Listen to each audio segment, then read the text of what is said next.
সৈকত, তোর বৌদিকে অপমান করলো, তুই কিছু বললি না কিন্তু।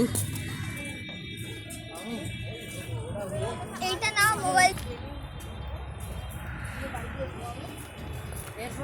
বাড়ি আসবো 9:30 10টার সময়, তারপরে দোকানটাখানি ঘুমালে কখন বেরোবে?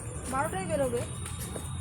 শ্রীপর্ণাদি তো ঘুমাচ্ছে, ঘুমটা এখনো দিয়ে শ্রীপর্ণা দিয়ে তো কালকে রেস্ট, আমি আর না না বুঝছি না ঘুম, কিন্তু ওর কালকে অবস্থা খারাপ হয়ে গেছে।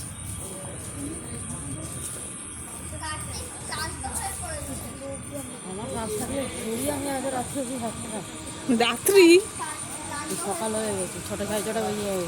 এটা ভালো করে দেখ।